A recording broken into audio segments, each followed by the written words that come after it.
Muito bem. Retomando aí, nós estamos vendo o seguinte, gente. Vinculação e discricionariedade.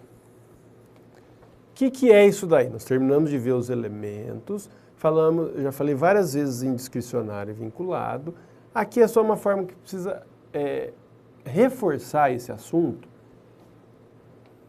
porque ele repercute assim, em todo o assunto de ato e em outras partes do direito administrativo. Vinculação. Nessa hipótese, a lei determina uma única solução a ser adotada no caso concreto. Discricionariedade, a lei deixa margem para o administrador escolher, no caso concreto, o que fazer diante do interesse público, analisando oportunidade e conveniência. Acho que eu até falei rapidamente disso outra vez, mas você tem que entender a lógica disso assim. O administrador não segue o princípio da legalidade. Ele não tem que seguir sempre a lei e o direito. Muito bem. É a própria lei que ou deixa ele escolher ou não deixa. A ideia é essa, assim, vamos dizer, a essência, a regra, a noção disso é assim. Então, o legislador, a hora que ele vai fazer a lei, tem casos que ele não quer que o administrador escolha, que a pessoa, agente público, não escolha. Então, ele determina já o que fazer. Aí vai ser vinculado. Mas tem casos que o legislador, ao fazer a lei, fala, isso aí eu vou deixar no caso concreto, é melhor ele analisar qual a melhor postura a ser adotada. Não é? Então, ele deixa essa possibilidade de escolha e seria a discricionariedade. Então, tem que lembrar sempre isso. Pode escolher discricionário, não pode vinculado. Só que você vai ver que não é todo caso que teria, sim, expressamente. Porque quando existe essa discricionariedade? Quando a lei expressamente prevê. Esse expressamente prevê, que a doutrina quer dizer, é quando a lei expressamente escreve lá, ó, isso aí tal é a critério da administração. Isso aí é no interesse da administração. Né? Isso aí poderá... Então, a lei expressamente dá os comandos para ele, ele lê e fala, opa, eu posso escolher o que é melhor fazer. Mas tem casos que não estão expressamente previstos na lei, como aquilo que eu já disse, conceitos jurídicos indeterminados. Ele não disse expressamente a critério e tal, mas na lei ele bota lá, boa-fé, bons costumes, né, moralidade. O administrador obrigatoriamente tem que traçar o que é aquilo para poder aplicar. Então aí existe uma margem de escolha, só que lembra que essa escolha ela é limitada pelo princípio da razoabilidade. A discricionariedade tem um freio. O freio dela é o princípio da razoabilidade, que a gente já estudou, né, bastante lá atrás. Outras expressões que vocês veem por aí, legalidade e mérito. Legalidade é a conformidade do ato com a lei e com a moral. E mérito é a oportunidade e conveniência diante do interesse público a atingir. O que isso interessa? Você vai ouvir falar muito, o judiciário só controla a legalidade, ele não se mete no mérito administrativo. Ou isso é mérito administrativo. O que você tem que tirar disso? Não importa se o ato é administrativo, se o ato é vinculado ou se ele é discricionário. Tanto um quanto o outro, ambos devem estar em conformidade com o direito. Ambos devem ter os 5 elementos de validade. Ambos devem ter sido feitos em obediência aos princípios da administração pública. Isso é analisar a legalidade. Isso é analisar a legalidade. Olha, esse ato foi feito dessa maneira. O mérito, da maneira que se coloca, você só vai encontrar essa possibilidade de mérito no ato discricionário. Por quê? Fala que mérito é a oportunidade e conveniência. Aí você junta as coisas e fala assim, bom, o discricionário não é aquele em que eu tenho o administrador tem a possibilidade de escolher, porque a lei autorizou no caso concreto. Sim, mas você tem que lembrar assim, a escolha não é a critério da cabeça dele. O parâmetro de controle para ver se ele escolheu bem é o que? Ele tem que escolher visando o interesse público. Então, ele tem que analisar se, perante o interesse público, aquela conduta é conveniente, se aquela conduta é oportuna, né? Se ela deve ser feita, se é bom fazer e se ela é no momento adequado. Então, ela vai ver oportunidade e conveniência. Você só faz esse julgamento de oportunidade e conveniência no ato discricionário. Por quê? Se é um ato vinculado, aquele que você não tem possibilidade de escolher, você vai analisar, é conveniente ou é oportuno fazer o ato? Não. Se a lei fala que se acontecer tal coisa, eu devo praticar o ato, se a funcionária pede a licença gestante, prova que nasceu o nenê, eu tenho que dar a licença para ela, não existe conveniência, não existe oportunidade. Eu não vou analisar se é conveniente, eu devo praticar o ato. Já quando o ato é discricionário, né, como é o caso da servidora que pede a licença para interesse particular, ou um parque de diversões que pede uma autorização, na verdade é uma permissão para usar um espaço público, uma praça pública para montar lá o parque, o administrador deixa se ele quiser. Mas se ele quiser, é o quê? É interesse público. É conveniente, é oportuno naquele bairro, naquele terreno, ele vai fazer esse julgamento. Então esse juízo de valor, se é conveniente ou se é oportuno, só existe no ato administrativo. Esse juízo é próprio do ato, no ato discricionário, desculpa. Ele é próprio do ato discricionário. Então é isso que se chama de mérito. Vamos ver depois, então, quando o judiciário vai ver se a administração fez um ato corretamente, a regra é o quê? Que ele não se mete no mérito. Por que a regra é que ele não se mete no mérito? Porque a lei deixou para aquela autoridade decidir se é melhor fazer isso ou aquilo. Então um poder estaria interferindo no outro se ele pudesse desfazer nesse sentido. O que ele vai olhar é se os princípios foram seguidos. Se ao escolher, adotou o princípio da razoabilidade, entenderam? Mas ele não pode decidir, você devia ter deixado, o juiz não vai mandar o prefeito falar, você devia ter deixado o parque ficar lá. Isso não cabe a ele decidir, percebe? É uma decisão administrativa baseada na conveniência e oportunidade em face do interesse público. Então, por isso é ter bem firme aí na cabeça que legalidade é uma coisa, mérito é outra. Legalidade é o ato ser legal, é o ato estar em conformidade com o direito. Mérito é essa escolha que existe no ato administrativo.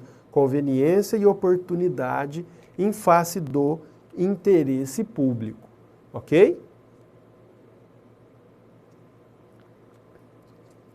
Tranquilo isso daí? Porque às vezes você lê, você vê, você entendendo o que é, você não erra mais. Tá?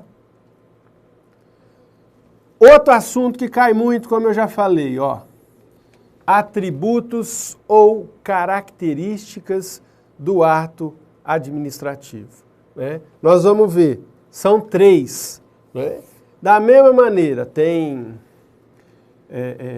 formas para você fixar o que não tem, mas atributo ou característica, que você já tem que entender, vai entendendo a lógica. Você já aprendeu o que é ato? Você já aprendeu o que ele tem que ter para ele valer, para ele existir? Agora nós vamos aprender quais são as características, ou o que o ato tem. Quais as características que um ato administrativo, que eu posso identificar num ato administrativo, também são chamados de atributos. Vamos por aí, Nós vamos ter, esse aqui, o que é o mais famoso aí que você vê, que o pessoal usa para lembrar, é a pia. Depende, a gente fala que é pai, vai do jeito que você quiser. A pia fica mais na sequência aí, lógica do estudo, né? É pia, pai, iap, o que você quiser. O que interessa é você lembrar na prova, tá? Que seria o quê? Presunção de legitimidade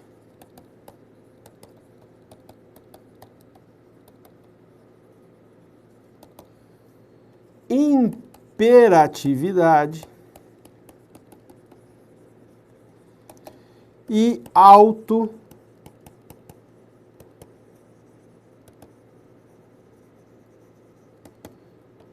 autoexecutoriedade. Né? Esses são os 3 atributos ou as 3 características do ato administrativo, os que são assim, consenso aí em quase toda a doutrina, né? Quase um consenso, né? São a forma que você vê em quase todo concurso. Tem mais um que nós vamos ver, que é o T, da tipicidade, mas não são todos os autores que falam dele, e a banca depende da banca. Esses 3 você vai ver em todos. Tá? Muito bem. E o que nós temos então aí? Ó? O primeiro deles aí, presunção de legitimidade. Presunção de legitimidade. O que é? É uma característica, e essa você já pode pôr, que todo ato administrativo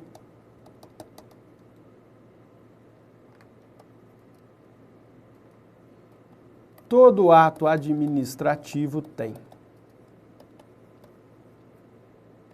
Todo tem. Que é o quê? Que a gente já viu o princípio da presunção de legitimidade lá no começo do curso. Presume-se até prova em contrário.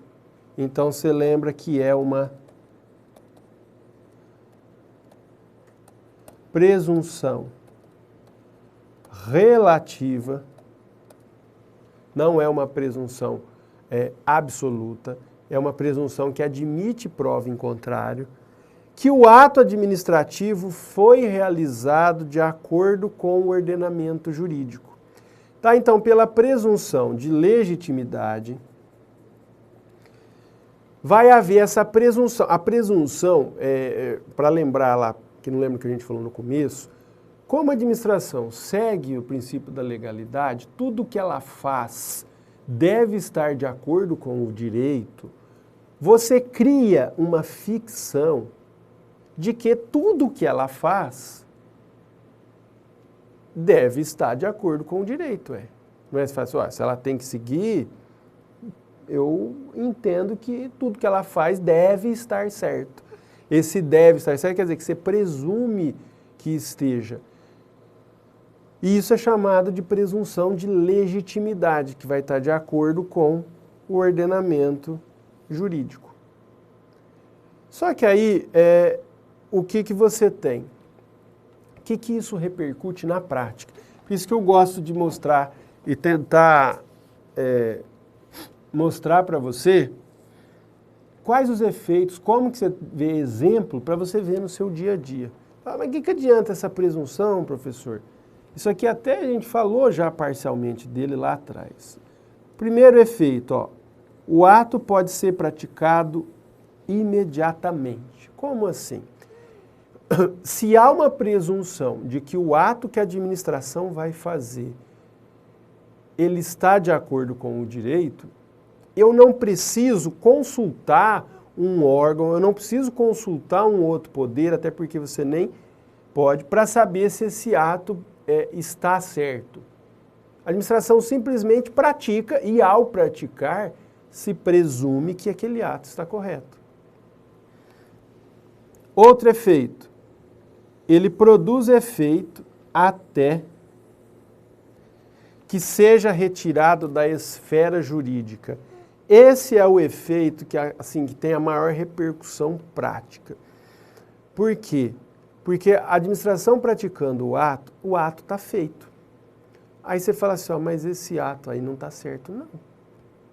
Não quer dizer que ele esteja certo. Pode ter feito um ato errado, viciado, porque não tem que ter os 5 elementos.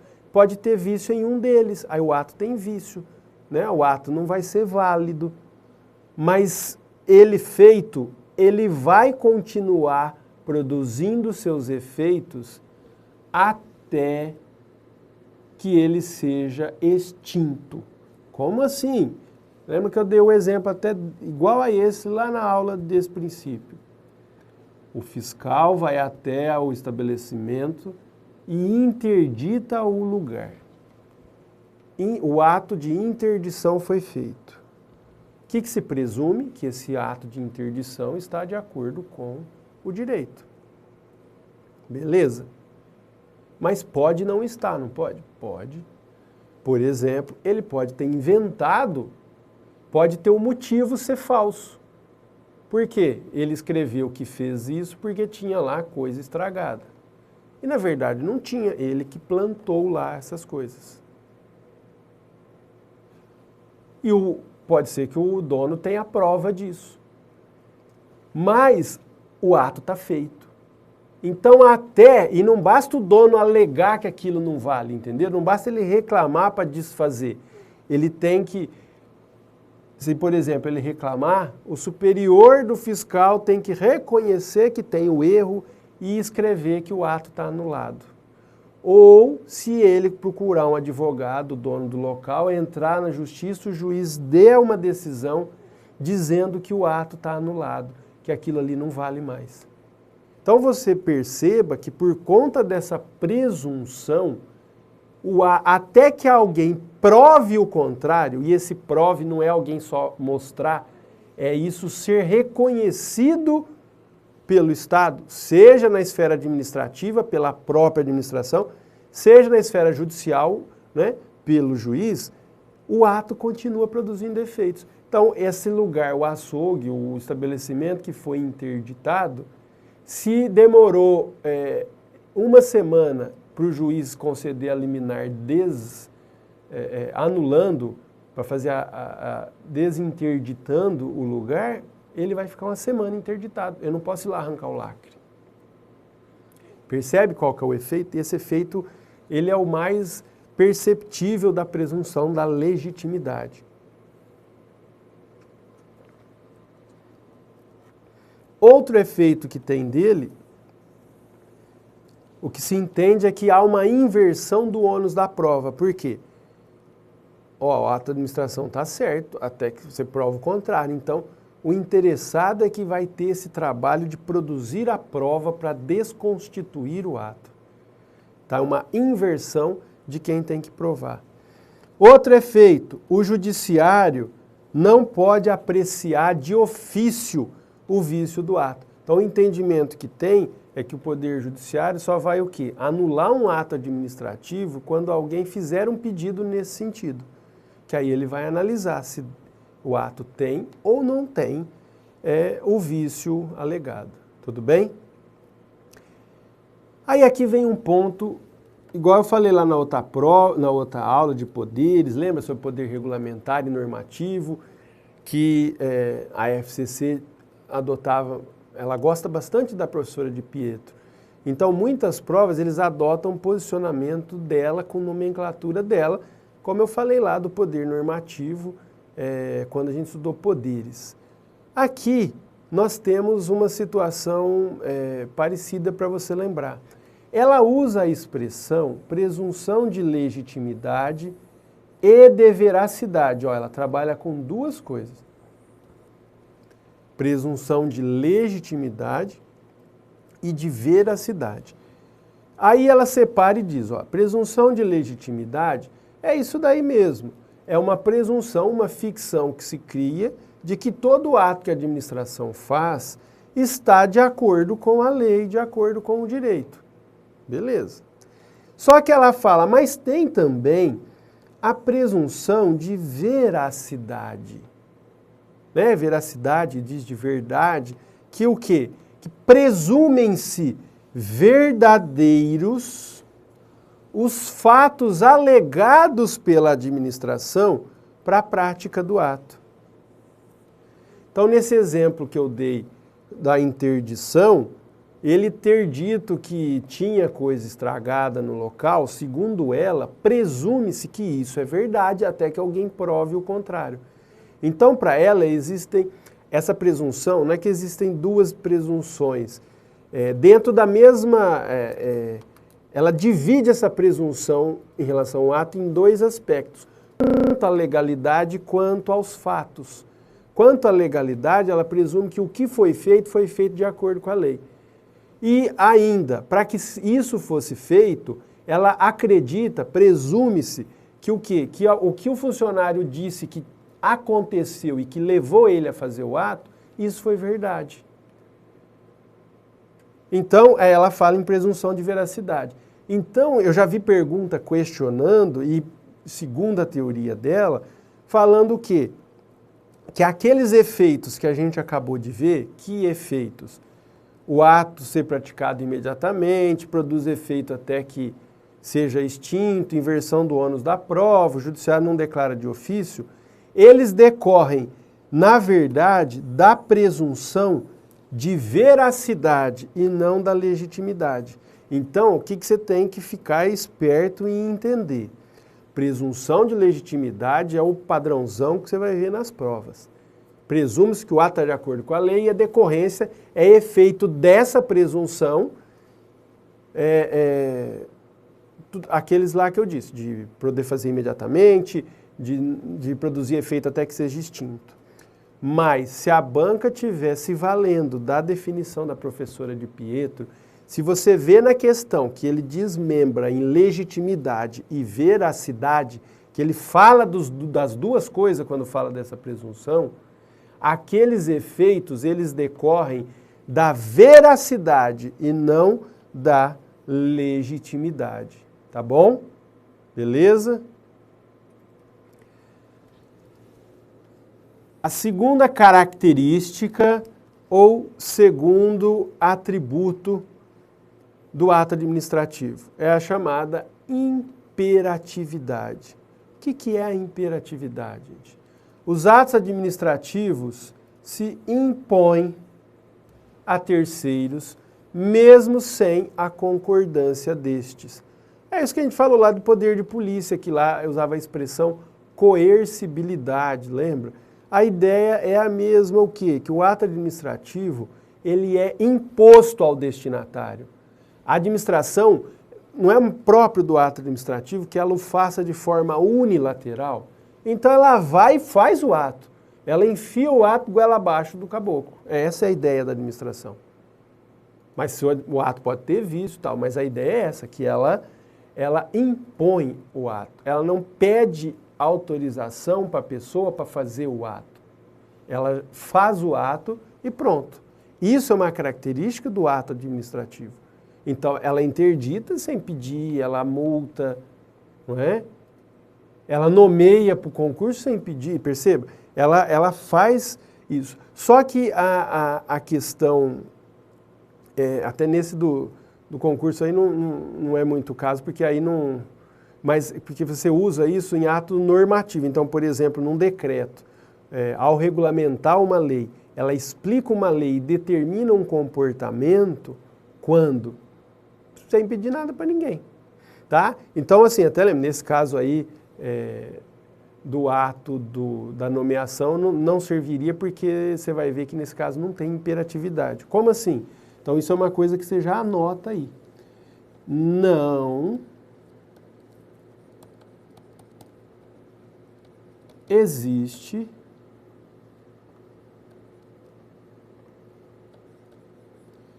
em todos os atos administrativos. Não existe em todos os atos administrativos a imperatividade? Não. Ela existe em qual? Olha lá. Ela só existe nos atos que impõem obrigações, nos atos normativos e nos atos punitivos. Por quê? Nós vamos ver lá que e nos atos de polícia. Né? Então, assim, quê? Aquilo que, de certa forma, impõe algo para a pessoa. Uma portaria aplicando pena de suspensão ao servidor. É um ato punitivo. Ela é imposta ao servidor, não depende da concordância dele. Então, existe imperatividade porque eu estou impondo um comportamento ali. O ato normativo, como eu dei o exemplo do decreto, uma resolução, ela também determina ali um comportamento sem a anuência de ninguém. Aquele decreto não vai valer só se a pessoa disser que vale, se ela concordar com ele, né? Atos que impõem uma obrigação a alguém, que ela, você deve fazer isso, apresentar tal documento, assim, ela não depende dela para fazer isso, ela tem que fazer. Ato de polícia, interdição do estabelecimento, então esse ato é feito independente da vontade do proprietário. Nós vamos ver depois, não existe nos atos negociais e enunciativos. Nós vamos aprender depois o que são atos enunciais e o que são atos enunciativos. Mas, por exemplo, um caso de ato negocial é a licença. Então, uma licença para dirigir.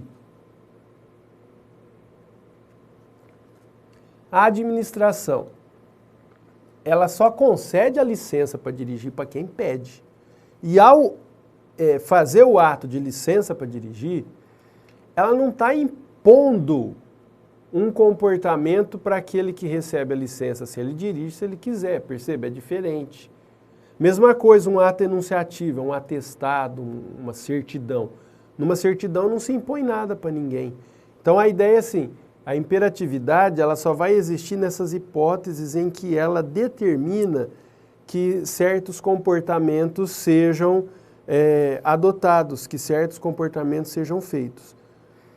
E aí, você vai ver o seguinte, que é comum você ver aí nas provas, não é tão comum, mas algumas questões nos concursos de tribunais que eu já vi, falando isso aqui, poder extroverso. Fala que a imperatividade, ela é decorrência, ela é consequência do poder extroverso. Isso aqui vem da doutrina italiana com o Renato Alessi, que é um treinador lá, e que ele sustentava? Ele dizia assim, extroversão é você sair e extrapolar certos limites. Então ele dizia assim, que a administração, por conta desse poder extroverso, ela tem a prerrogativa de praticar atos que ela pratica dentro dela, administração pública, mas que esses atos, eles saem das fronteiras da administração, transpõem essas fronteiras e vão atingir fora dela os terceiros, ou seja, a sociedade. Então ela diz isso sim, porque a ideia, a administração ela pode impor uma obrigação para o seu funcionário. Então ela dá uma ordem de serviço impondo comportamento para o seu funcionário. Aí tudo bem. Isso não seria essa ideia do poder extroverso dele. O poder extroverso fala assim, ela pode fazer isso com terceiros, com pessoas da sociedade. Então ela pode emitir um ato e esse ato ter repercussão jurídica fora da administração. Ele fala que a imperatividade é consequência dessa possibilidade de fazer isso. Então, a partir do momento que ela pega um ato e impõe, olha, está interditado seu estabelecimento, ela sai de dentro dela, o ato pula para fora, vai para a sociedade e joga consequências jurídicas para o dono. Você não pode abrir, meu amigo. Né? Essa é a ideia que você tem da imperatividade, que decorre desse poder extroverso aí. Então, você vê isso na prova, você não assusta. Só quer dizer isso. A imperatividade é consequência disso, porque isso é essa possibilidade, que é a prerrogativa da administração de produzir um ato e com efeitos que pulam para fora da administração, atingindo terceiros, né? E obrigando, impondo comportamento a esses terceiros. Beleza? Até mais.